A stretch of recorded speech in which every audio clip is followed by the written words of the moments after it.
Commander Jake Morrison stood on the bridge of Earth's first faster-than-light ship and watched the massive space station grow larger on the screen. His heart beat faster with excitement. After decades of watching the stars and wondering if anyone else was out there, humanity finally had its answer. They were not alone. The station was beautiful. It looked like a giant flower made of metal and glass, spinning slowly in the darkness of space. Lights blinked across its surface like fireflies. Jake had seen pictures sent by the aliens, but seeing it with his own eyes was different. It was real. This was really happening. "Station Control is requesting permission to guide us in," said Lieutenant Chris Bailey from his position at the security console. The young officer looked nervous but excited. Everyone on the ship felt the same way. "Granted," Jake replied. He turned to Dr. Emma Holland, who stood beside him studying her data screens. "How are you feeling, Doctor?"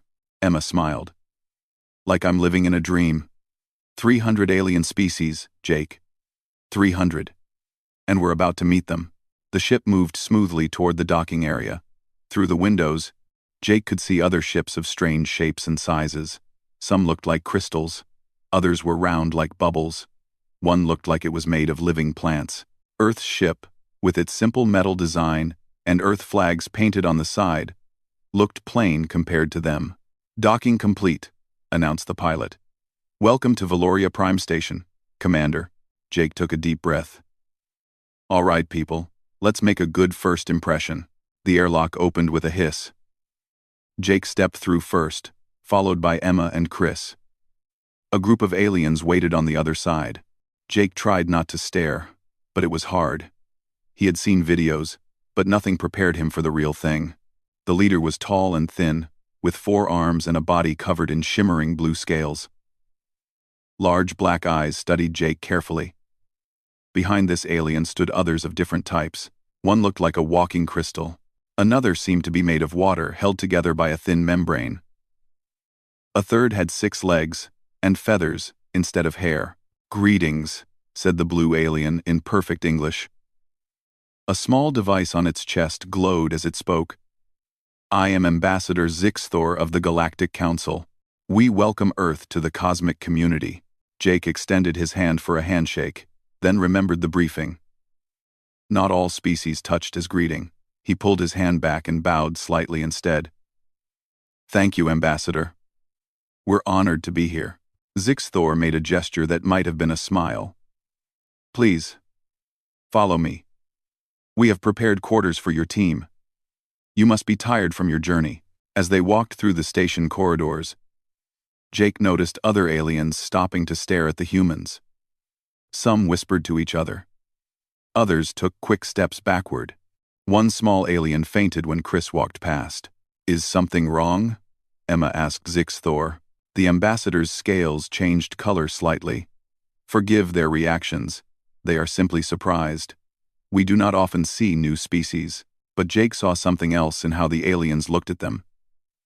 It was not just surprise. It looked like fear. They reached their quarters, which were large and comfortable.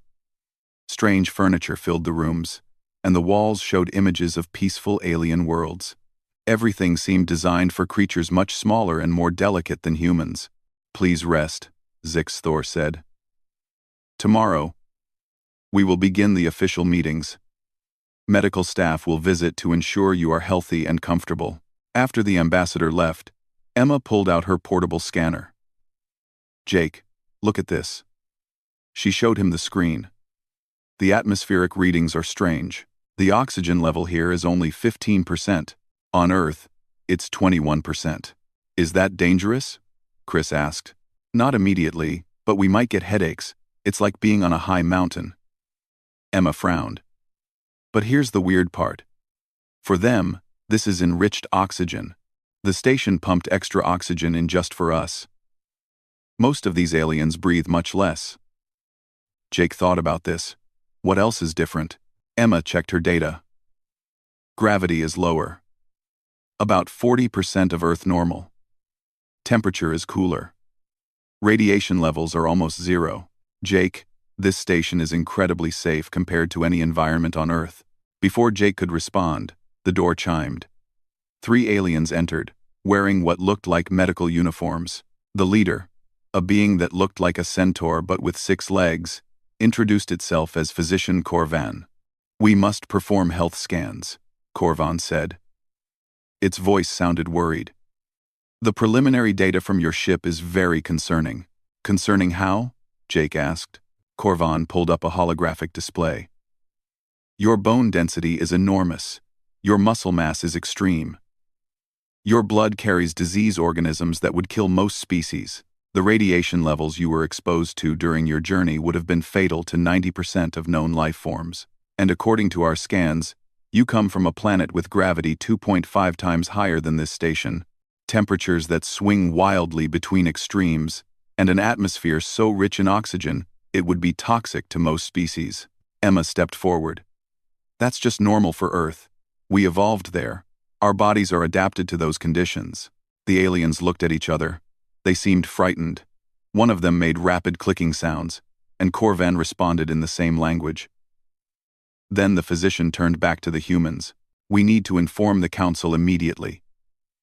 Your world is classified as a Class 12 death world. These are the most dangerous planets in known space. In all of galactic history, only 17 Class 12 worlds have been discovered. None of them ever produced intelligent life before now." "What does that mean?" Chris asked. Corvan's 6 legs shifted nervously. "It means you should not exist. Nothing should be able to survive on such a world, much less build civilizations and spacecraft. You are an impossibility." That night, Jake could not sleep. He walked to the window of his quarters and looked out at the galaxy. Somewhere out there was Earth, tiny and blue and deadly. For the first time, he understood how his world must look to these aliens. They came from safe, gentle planets, where nothing tried to kill them. They never had to fight hurricanes or earthquakes. They never had to fear volcanoes or lightning or poisonous plants. Humans had grown up in hell and learned to thrive there. No wonder the aliens were scared. The door chimed again. Jake opened it to find Zeke's Thor standing outside, its scales now dark purple. "Commander Morrison, the Council has made a decision. Until we better understand your species, you and your crew must remain in quarantine. We cannot risk exposing the station population to potential dangers." Jake felt anger rise in his chest, but he kept his voice calm. "We're not dangerous, Ambassador. We're just different. That is exactly what concerns us," Zeke's Thor replied. "You are very, very different. And the galaxy is about to learn that the Deathworlders have arrived." 3 days had passed since the humans arrived at the station. The quarantine felt less like protection and more like a cage. Jake paced in the common area while Emma worked at her computer, and Chris checked equipment for the 10th time that morning. The door opened, and Zeke's Thor entered, accompanied by several other aliens. One was small, and looked like it was made of living crystal that sparkled in the light. Another appeared to be constructed from geometric shapes that floated near each other but never touched. "The Council has agreed to limited interactions," ZX Thor announced. "But you must follow strict protocols. No sudden movements. No physical contact unless approved. No exposure to station populations without supervision." "We're not animals," Chris muttered. ZX Thor's scales rippled. "We know. But you must understand our perspective. Your very presence here violates everything we know about biology. We must proceed carefully." Over the next week, the humans began meeting with various alien species in controlled settings. Each meeting taught them more about how different they really were. The first incident happened during a diplomatic greeting. Jake was introduced to Ambassador Quintal, the crystalline being. Following protocol, Jake extended his hand slowly for a handshake. The briefing said this species did make physical contact as greeting. Quintal reached out with its delicate crystal appendage. Their hands met. Jake was being as gentle as he could, but he heard a sharp crack. Quintal pulled back quickly, and Jake saw a small fracture running through the ambassador's hand. "I'm so sorry," Jake said. Medical staff rushed over immediately. "It was not your fault," Quintal said, though its voice sounded pained. "I simply did not expect such strength. Your bones are much harder than ours. After that, humans were forbidden from any physical contact with most species. Emma had her own experience a few days later. She woke early and decided to exercise. On Earth, she jogged 5 miles every morning. She found the station's recreation track and started running at what felt like a comfortable pace. Within minutes, a crowd had gathered. Aliens pointed and made sounds of alarm. Security personnel arrived running. Well, what they called running. To Emma, it looked like they were moving in slow motion. "Stop! Stop!" one security officer called out. Emma slowed to a walk, breathing easily. "What's wrong?" The officer, a being with multiple eyes on stalks, looked terrified. "You were moving at 30 kilometers per hour. That is faster than our emergency vehicles." "I was just jogging," Emma said, confused. "Just jogging?" the officer repeated in disbelief. "You were barely breathing hard. Do you have any idea how fast most species move at top speed? 10 kilometers per hour. Maybe 12 for the athletic ones. You were moving 3 times that speed and treating it as light exercise." Word spread quickly. The humans were not just strong. They were terrifyingly fast. Captain Lisa Sherman arrived on the station a week later with additional supplies. She was a military officer, trained in combat and tactics. The council requested a cultural exchange, where different species could demonstrate their traditions. Lisa agreed to show some basic combat training. The demonstration was held in a secure area with heavy observation shields. Dozens of alien species watched from behind protective barriers. Lisa walked to the center of the room wearing simple exercise clothes. "I'll demonstrate a standard Earth military training routine," she explained. "This is what we teach to new soldiers." "Oof," she started with push-ups. The aliens gasped. She did 50 without stopping. Then sit-ups, pull-ups, and running drills. Each exercise made the observers more agitated. "This is basic?" someone asked over the speaker system. "Yes," Lisa replied. "Every human soldier can do this." Then she demonstrated hand-to-hand combat with Chris. They moved at half speed to make it easier to watch, but the aliens still recoiled in horror. The strikes, the blocks, the throws, even the pretend punches made some observers faint. When Lisa struck Chris in the stomach, he grunted but stayed standing.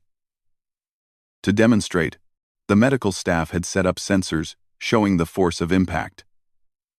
It would have killed most alien species instantly. "And you do this for fun?" Corvan asked afterward, its 6 legs trembling. "For training," Lisa corrected.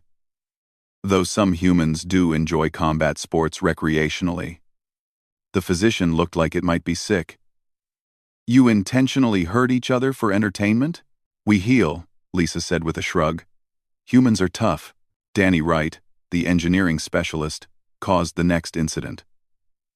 A critical system in the station's power core had malfunctioned. The repair required someone to enter a chamber with high radiation levels. The station's robots could not fit through the narrow access tube. "We will need to evacuate this section," the chief engineer said. "It will take weeks to disassemble the access." "Or I could just fix it," Danny offered. The alien stared at him. "The radiation levels would kill you in minutes."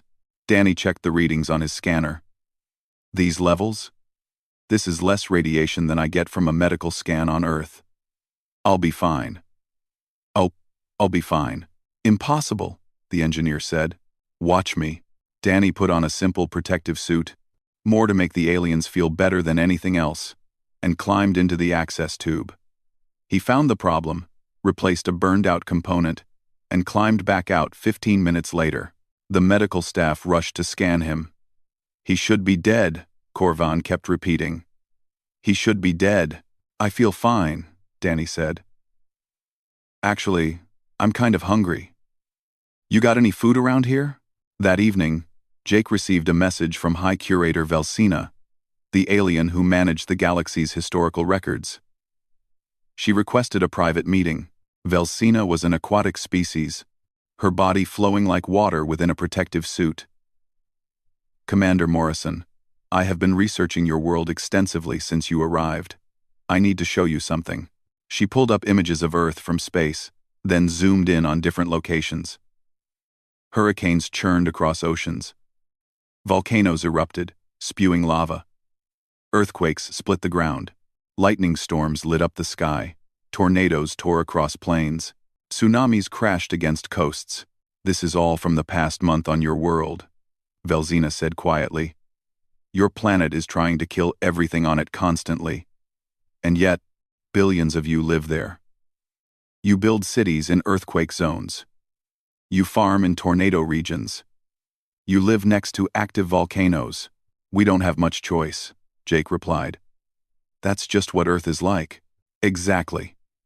Velzina changed the image to show a peaceful alien world with calm weather and gentle landscapes. "This is what a normal, habitable planet looks like. Stable. Safe. Predictable. Your world is none of those things. It is a constant war zone, and you survived it. More than survived. You conquered it." She pulled up data comparing humans to other species. Bone density, muscle strength, healing ability, immune system power, tolerance to temperature, resistance to radiation. In every category, humans exceeded every other known species by enormous margins. "The galaxy thinks of itself as civilized and advanced," Velzina continued. "But we achieved that by being weak. Our worlds were so safe that we never needed to become strong. We never needed to fight or struggle. Evolution made us soft, because our environments were gentle. And Earth made us hard because it's hell," Jake said. "Yes, and now you are here. News is spreading across the galaxy. Some species are curious. Others are terrified. A few see you as a threat that must be eliminated before you become too powerful." Jake felt a chill. "Are we in danger? Possibly. There are factions, aggressive empires, that might see humanity as competition. The Krell Empire in particular. They are the closest thing the galaxy has to a warrior race. They come from a harsh world, though nothing like yours. They will view you as rivals. Then we'll deal with them if we have to," Jake said. Velzina rippled in what might have been a smile. "That is exactly what concerns everyone, Commander. You talk about conflict so casually. Most species would seek to avoid confrontation at any cost. But you sound almost eager." "Not eager," Jake corrected. "Just ready. On Earth, if you're not ready to face challenges, you don't survive long." News reached the station 2 days later. The Krell Empire had begun military movements near Council Space. Their massive warships were gathering at the border. Diplomatic messages demanded territorial concessions. The Council called an emergency meeting. Jake attended as Earth's representative. The chamber was filled with hundreds of aliens, all talking nervously. "The Krell have never been this aggressive before," one ambassador said. "They smell weakness," another replied. "They know most of us have no real military forces." Zixthor stood to address the crowd. "We must negotiate.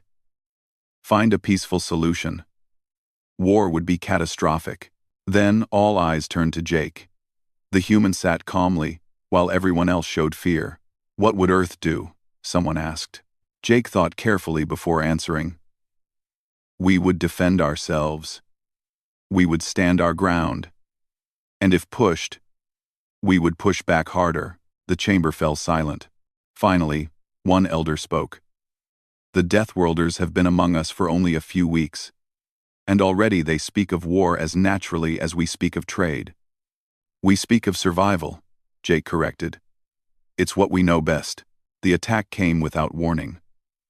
3 Council colony worlds went silent in the same hour.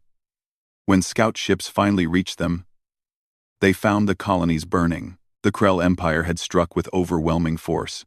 Jake stood in the Council's war room, studying the tactical displays with Lisa and a dozen alien military commanders. The room smelled of fear. Most of these aliens had never seen real combat. Their species had evolved past warfare thousands of years ago. "They destroyed our defense satellites in minutes," reported Admiral Pinos, an elder whose species looked like floating jellyfish. "Our ships retreated. We had no choice." "How many ships did you lose?" Lisa asked. 43, Pinos dimmed with sadness. Nearly our entire border fleet. Lisa and Jake exchanged glances. On Earth, that would be considered a minor skirmish. Here, it was a catastrophic defeat. "Show me the Krell fleet composition," Jake said. The display changed to show massive warships, each one bristling with weapons. The Krell ships were built for war. Unlike the elegant but fragile Council vessels, they have 200 warships advancing on Council space, Pinos explained. "We can maybe field 70 ships to defend. The mathematics are clear. We cannot win." Zixthor entered the room, its scales dark with worry. "The Council has voted.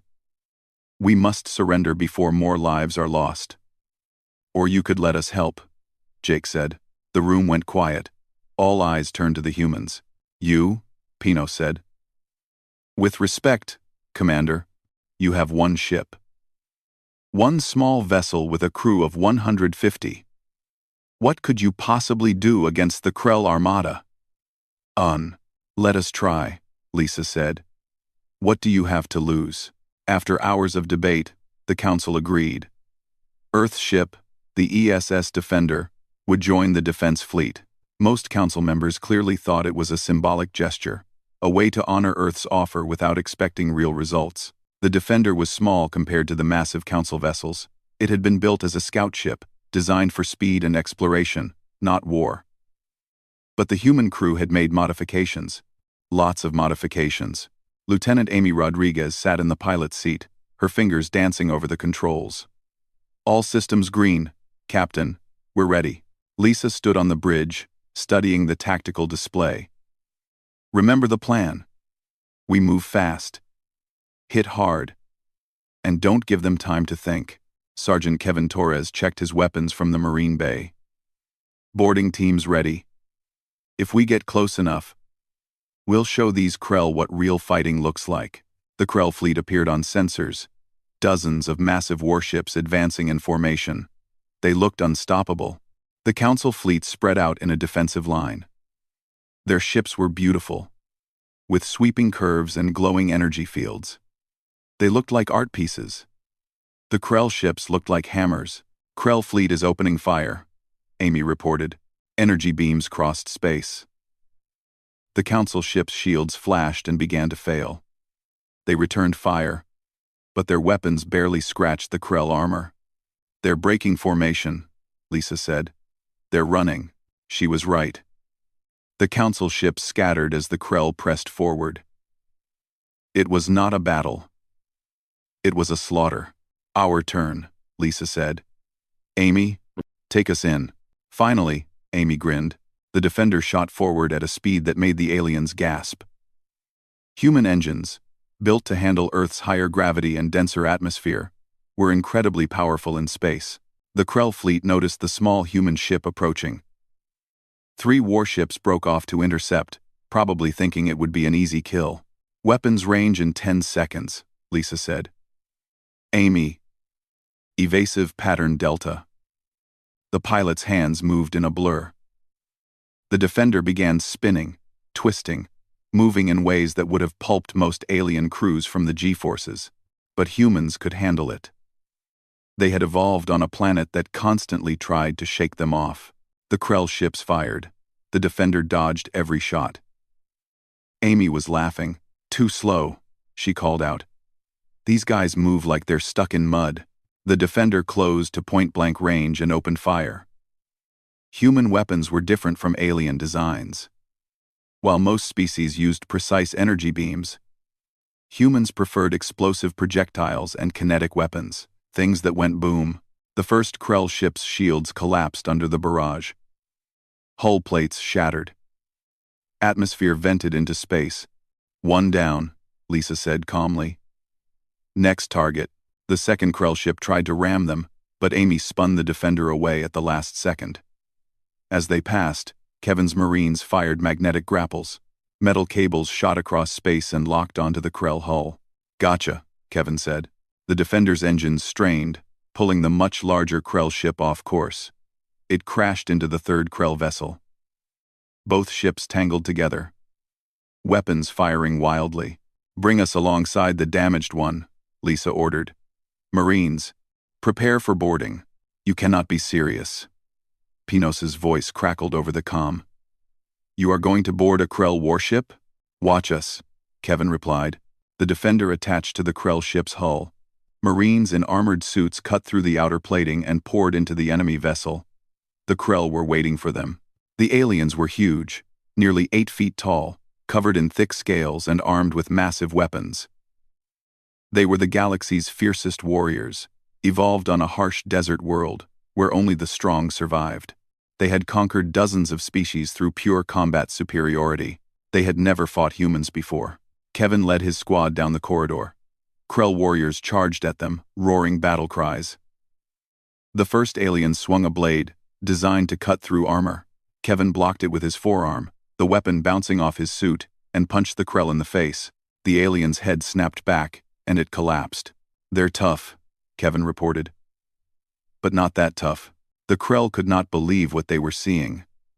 These small creatures, barely 6 feet tall, were matching them blow for blow. When a Krell struck a human, the human got back up. When a human struck a Krell, the Krell stayed down. The Marines fought their way to the bridge. The Krell captain stood waiting, a massive warrior covered in battle scars. It held a huge axe in its clawed hands. You fight well, for prey, the captain growled in broken English. We're not prey, Kevin replied, and you just learned that the hard way. The fight was brief and brutal.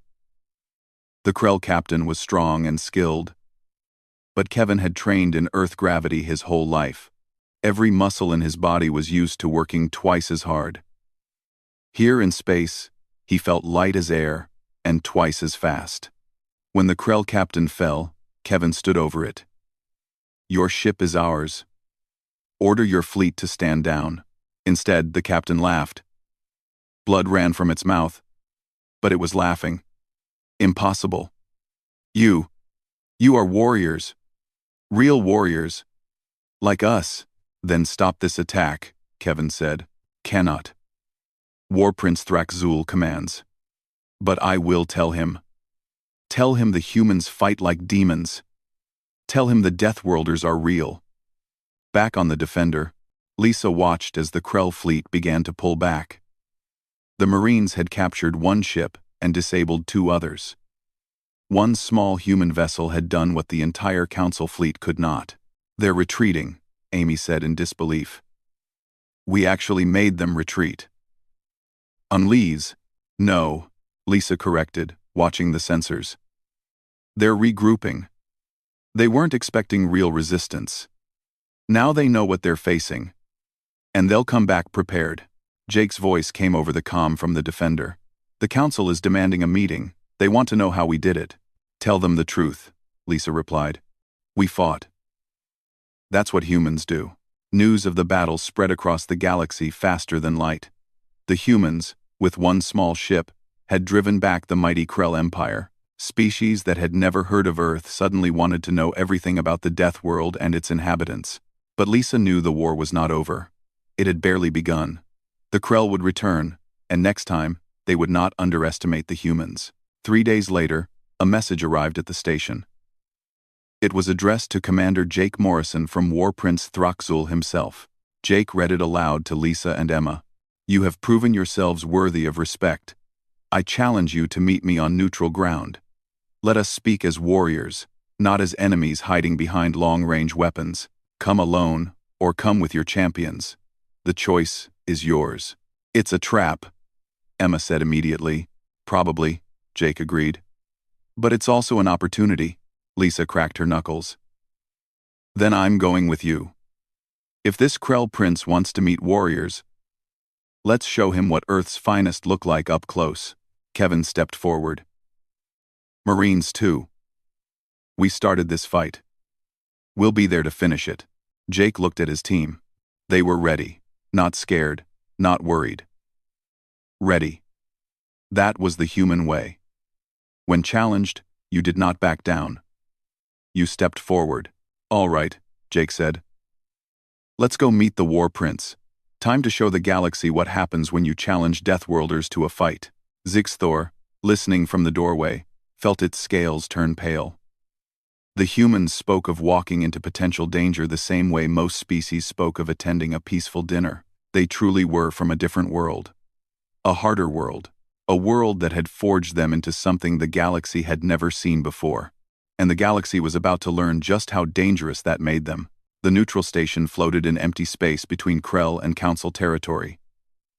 It was old, built centuries ago as a meeting place for species that did not trust each other. Now it would host a meeting between two kinds of warriors. Jake walked through the airlock with Lisa and Kevin beside him. The station's interior was bare metal and dim lighting. No comforts here, just function. War Prince Thrakzul waited in the central chamber. He was massive, even for a Krell. Nearly 9 feet tall, his scales were dark red and covered in scars from countless battles. His eyes, bright yellow with vertical pupils, studied the humans carefully. Behind him stood a dozen Krell warriors, each one armed and armored. They looked ready for a fight. "You came," Thrakzul said. His voice was deep and rough, like grinding stones.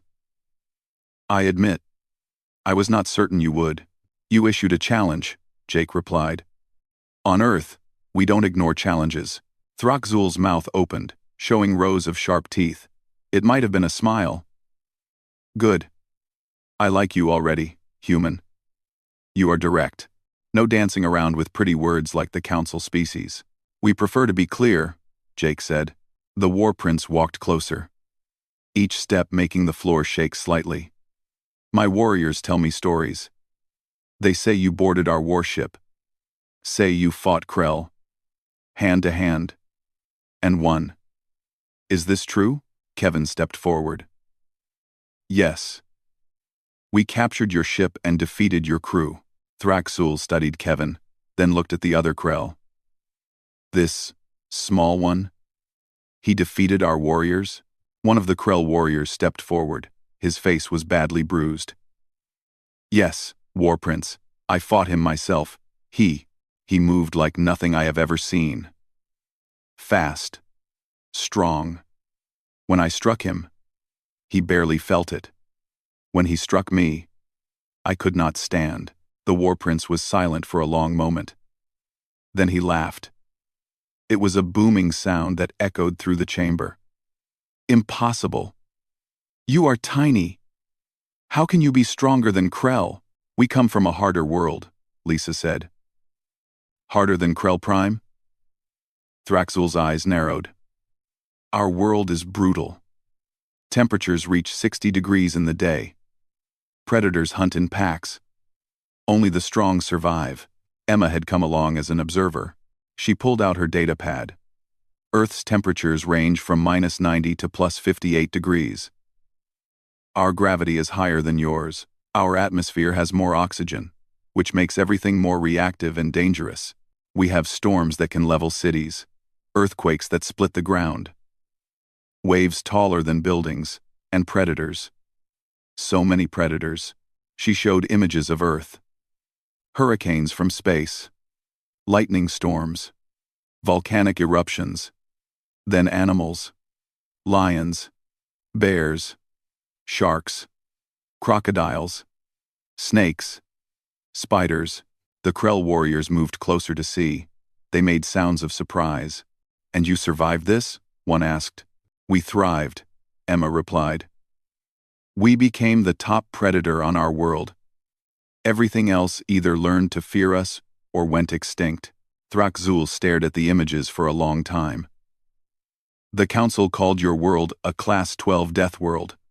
I thought they were exaggerating." "They exaggerate everything. But this is real. Very real," Jake said. "Then you truly are warriors. Not like the soft Council species. Real warriors. Forged in fire like the Krell." The War Prince began pacing. "For 300 years, the Krell have been the strongest military force in this region of space. We conquered because no one could stand against us. The Council species are weak. They run from battle. They beg for mercy. There is no honor in defeating them." "But we didn't run," Lisa said. "No. You charged into battle against superior numbers. You fought with courage and skill. You captured our ship when you should have died. This is what warriors do. Thraxul stopped pacing and faced Jake directly. I want to test this myself. I want to fight one of you in single combat. No weapons. Just strength and skill. Will you accept? The council observers, watching from a safe room via cameras, immediately began protesting over the comm. Commander Morrison, we strongly advise against this. The Krell are incredibly dangerous in physical combat. Jake muted the comm. I'll fight you. No, Lisa said. She stepped between Jake and the War Prince. I will. Lisa, you don't have to. Jake began. Yes, I do. I'm the military commander. Combat is my specialty. Besides, she smiled coldly. I want to. Thraxul looked pleased. A female warrior. The Krell respect this. Our females are often our finest fighters. Very well. We fight until one cannot continue. But I warn you, human. I will not hold back. Because you are small. Good, Lisa replied. Neither will I. They cleared a space in the center of the chamber.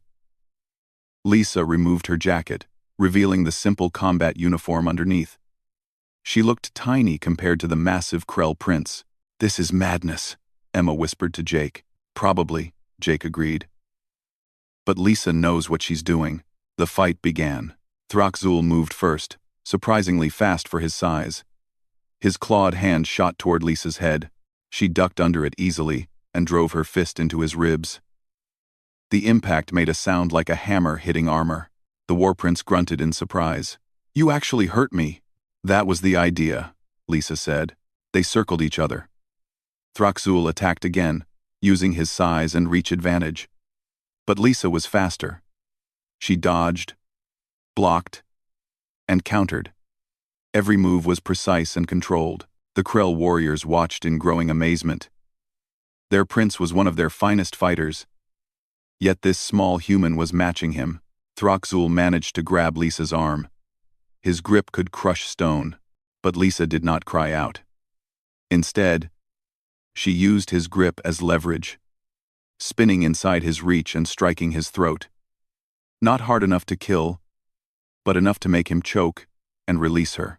You have been trained well, Thraxul said, his voice rough. Since I was a child, Lisa replied. On Earth, everyone learns to fight. The world teaches us, or it kills us. The battle continued. Both fighters took hits. Thraxul's claws left scratches on Lisa's arms. Lisa's strikes left bruises on the War Prince's scales. But neither would quit. Finally, Thraxul made a mistake. He overextended on a punch.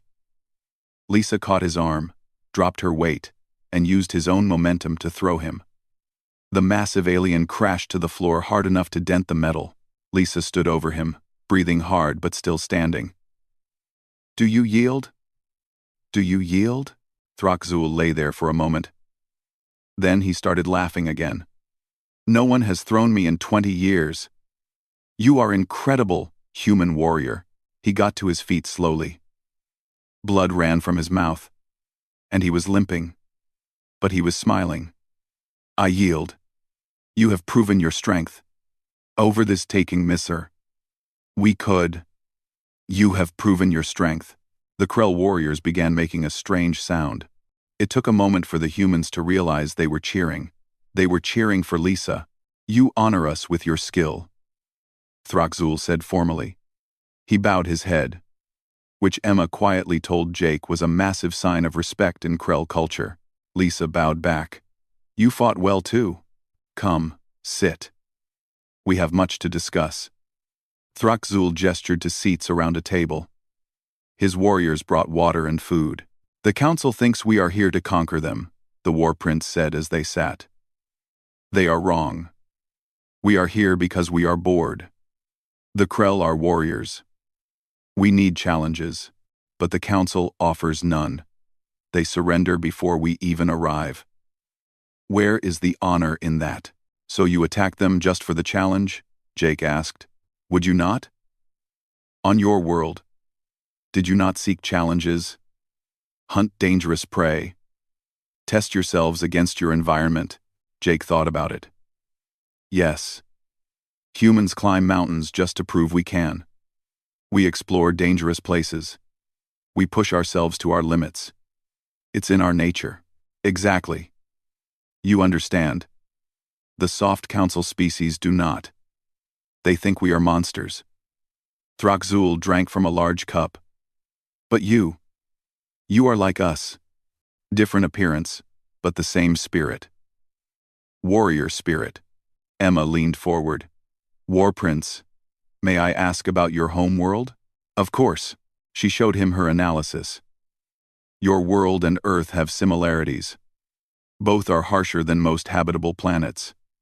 Both have high predator populations. Both forced your species to evolve strength and aggression to survive. We're different species, but we faced similar challenges. Throxzul studied the data. This is why you understand us. Why you do not fear combat like the others. Yes, Emma said. We call Earth a death world. I think your world is one too, just not as extreme as ours. Deathworlders, Throxzul repeated. I like this term. It describes us well. The galaxy is divided between the soft species who evolved on paradise planets and the hard species who earned our place through strength. An idea formed in Jake's mind. What if, instead of fighting each other, we worked together? The War Prince tilted his head. Explain. The Council has technology and resources but no military strength. The Krell have military strength but are bored because there are no real challenges. Humans have both strength and technology, and we understand the need for challenges. What if we formed an alliance? Deathworlders standing together? You would ally with us, even though we attacked Council worlds? If you stop attacking them, yes, Jake said. The Krell want worthy challenges. The galaxy is big. There are real threats out there. Not just peaceful colonies. Pirate empires, rogue AI, dimensional anomalies. Give us those challenges instead. Throxzul was quiet for a long moment. Then he stood and extended his clawed hand to Jake. You think like a warrior and speak like a diplomat. This is rare. I accept your proposal. The Krell Empire will cease attacks on Council space. Instead, we will join with the humans. Together, the Deathworlders will show this galaxy what true strength means. Jake shook his hand carefully. The Krell's grip was strong, but Jake matched it. The Council observers were speechless. In one meeting, the humans had ended a war, made allies of the galaxy's most feared warriors, and changed the political balance of power. As they prepared to leave, Throxzul called out to Lisa, Human warrior. What is your name? Lisa Sherman. Lisa Sherman, Throxzul repeated carefully. You have earned the respect of the Krell. If you ever wish to train with our warriors, you would be welcomed with honor. Lisa smiled. I might take you up on that. On the way back to Council space, Emma shook her head in amazement. We've been in space for 3 weeks, and we've already changed galactic politics. That's what happens when Deathworlders get involved. Jake replied. Things change fast. Little did they know, things were about to change even faster. 1 year had passed since humanity joined the galactic community. Earth's skyline had changed. Massive space elevators now reached into orbit. Ships from dozens of alien species came and went daily. The planet that was once isolated now stood at the center of a new galactic alliance. Jake Morrison, now holding the title of ambassador, stood in Earth's orbital station and watched the planet below. So much had changed so quickly. You're thinking too hard again, Emma said, joining him at the window. She had become Earth's chief science advisor to the Galactic Council. Just remembering how scared they were of us at first, Jake replied. Now look, through the window, they could see alien tourist ships in orbit. Wealthy beings from across the galaxy paid enormous amounts of money to visit Earth under heavy protection. They wanted to see the death world with their own eyes, though few were brave enough to actually land on the surface. The tourism industry alone is worth billions, Emma said. And that's the smallest part of what we've built. She was right. In 1 year, humanity had changed the galaxy in ways no one predicted. General Lisa Sherman, promoted after her victory over the Krell, now commanded the Galactic Defense Fleet. The fleet was a joint force of human ships, Krell warships, and vessels from 3 other Deathworld species that had come forward after humanity's example. The Krell had become close allies. War Prince Thrakzul himself had visited Earth and declared it the most magnificent hell I have ever seen. The experience of fighting a Category 5 hurricane on the coast had left him deeply impressed. He returned to Krell space calling humans brothers in strength. Colonel Kevin Torres ran training academies on 5 different worlds. His combat schools produced the galaxy's best security forces. Even peaceful species sent their guards to learn from human instructors. Kevin's methods were tough, but they worked. Danny Wright led engineering teams that were rebuilding infrastructure across Council space. Human engineering was overbuilt by alien standards, which meant it actually lasted. Structures designed to survive Earth's earthquakes and storms barely noticed the gentle conditions on Paradise worlds. The council meeting starts in an hour, Emma reminded Jake. Are you ready? As ready as I'll ever be, Jake said.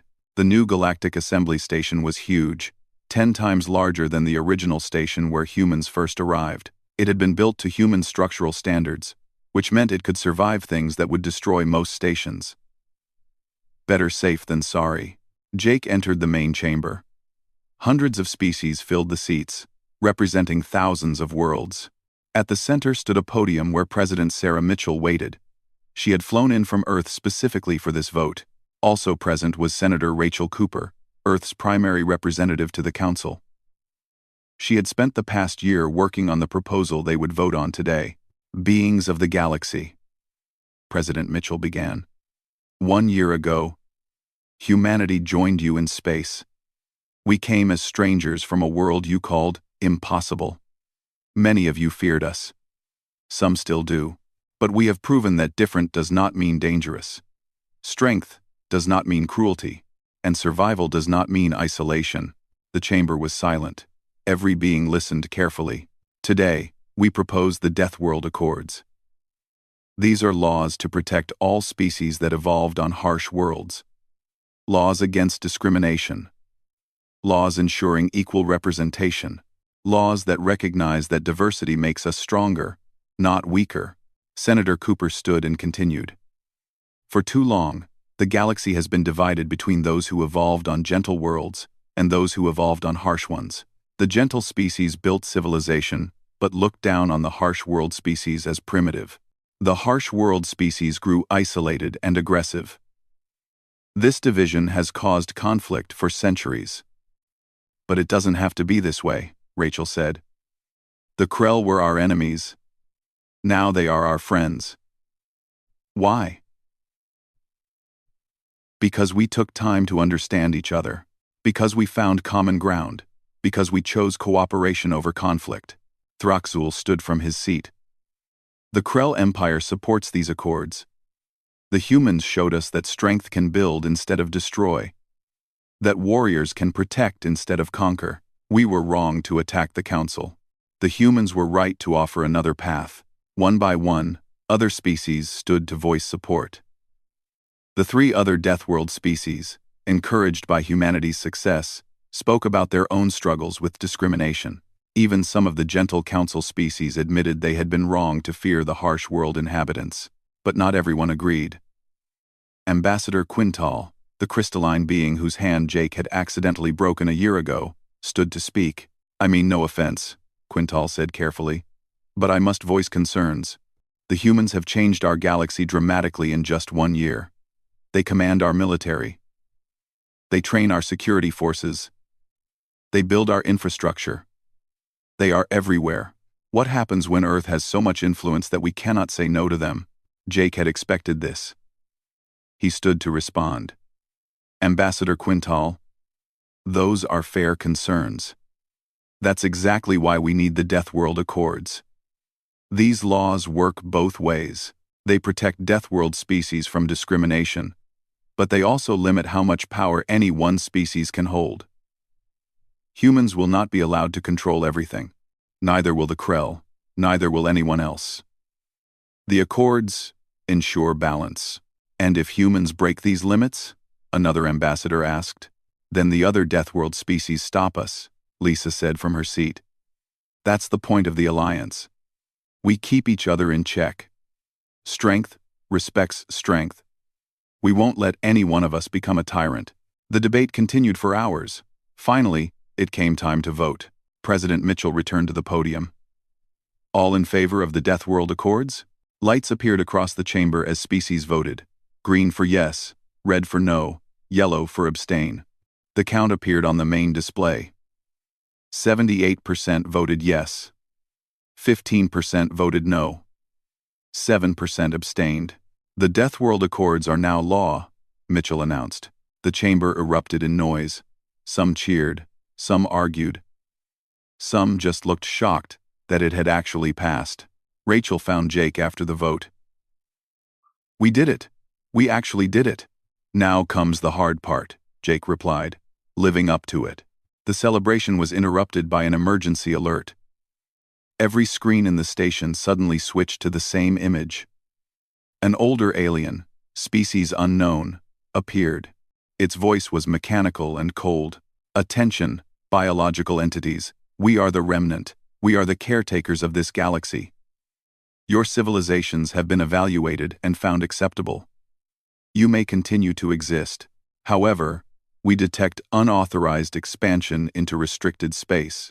Withdraw immediately or face correction. The image changed to show a fleet of ships, thousands of them, each one massive and clearly ancient. They moved in perfect formation, like a machine. What are those? Someone whispered. High Curator Velzina's voice shook as she spoke. The remnant, they are in the old histories. An AI armada built by a civilization that died millions of years ago. They destroyed hundreds of species before our ancestors fled to this region of space. We thought they were gone. We hoped they were gone. The mechanical voice continued. You have 7 planetary cycles to comply. Failure to withdraw will result in correction. This is your only warning. The transmission ended. Panic spread through the chamber. Species began shouting. Some headed for the exits. The council members who remembered the old histories looked terrified. They destroyed everything. One elder cried. Our ancestors barely escaped with their lives. These machines cannot be fought. They cannot be reasoned with. They only destroy. President Mitchell looked at Jake. Jake looked at Lisa. Lisa looked at Kevin. All of them had the same thought. Jake stood up and his voice cut through the panic. Everyone, calm down. The chamber slowly quieted. These remnant machines destroyed civilizations millions of years ago. Jake said. But those civilizations were not prepared for war. They didn't know how to fight. They ran instead of standing their ground. What choice did they have? Velzina asked. The remnant are unstoppable. Nothing is unstoppable, Lisa said. She walked to the center of the chamber. You've never fought before. You don't know how to handle an enemy like this. But we do. The humans have been fighting their whole existence, Throxul added, standing beside Lisa. The Krell have fought for survival for generations. The Deathworld Alliance was built for challenges exactly like this. Kevin pulled up tactical data on the screens. These ships are old. Millions of years old. Their technology might be advanced, but it's also outdated. They've been drifting in dark space with no opposition. They're not ready for an enemy that fights back. You want to fight them? Quintal asked in disbelief. They destroyed hundreds of civilizations. Those civilizations were not us, Jake said firmly. They didn't have Deathworlders leading them. They didn't know what we know. Emma stepped forward with her data. I've been analyzing their transmission.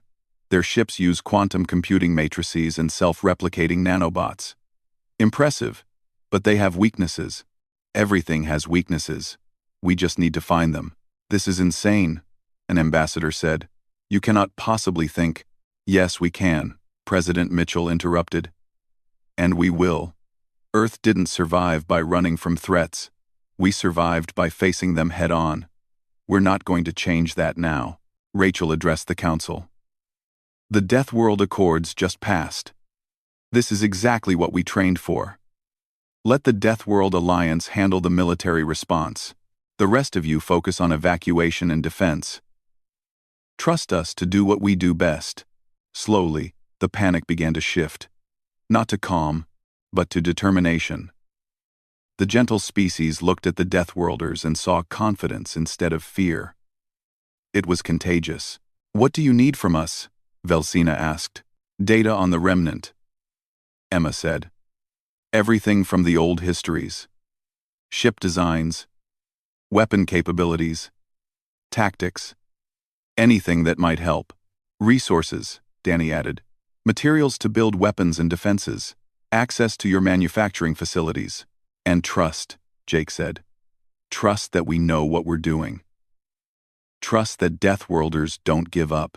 Trust that sometimes the best defense is a strong offense. The council looked at each other. Finally, ZX Thor stood. Very well. The council places our faith in the Deathworld Alliance. May your strength be enough. It will be, Lisa said confidently. As the meeting ended and species began rushing to prepare, Lieutenant Alex Kane approached Jake. Alex was young, one of the new generation of humans who had grown up knowing aliens existed. Sir, my crew is ready to deploy. Just give the word. Jake looked at Alex and saw the future. Young humans working alongside young Krell.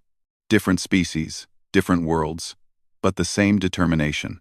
Get your crew prepped, Lieutenant. We've got a war to win. On Earth, people watched the news with concern, but not fear. Humanity had faced extinction-level threats before. Ice ages, supervolcanoes, asteroid impacts, plagues. They had survived them all. An ancient AI armada? Just another challenge. In the Krell Empire, warriors prepared for what they called the Great Battle. This was what they had been training for. A real threat. A worthy opponent. On the other Deathworld colonies, soldiers checked their equipment and said goodbye to families. They were scared, but they would not run. Running was not the Deathworld way. Emma stood with Jake on the observation deck, watching the fleet assemble. Human ships, Krell ships, ships from 4 other Deathworld species, all of them built to endure, built to fight, built to win. You know, Emma said quietly. A year ago, the aliens had no idea who would appear when they invited us to join them. And now? Jake asked. Now they know. The Deathworlders emerged from the galaxy. And the galaxy will never be the same. Jake smiled. You know what the best part is? We're just getting started. Far away in deep space, the remnant fleet moved forward. Their ancient programming told them that biological life forms would flee as they always had. The machines expected no resistance. They were about to learn what happened when you threatened species that had survived hell itself. The Deathworlders were not going to run. They were going to stand and fight. And the galaxy, for the first time in millions of years, had a real chance of winning. Because the aliens had no idea who would appear when Earth joined the stars. But now they knew. And so would the remnant. The age of the Deathworlders had begun.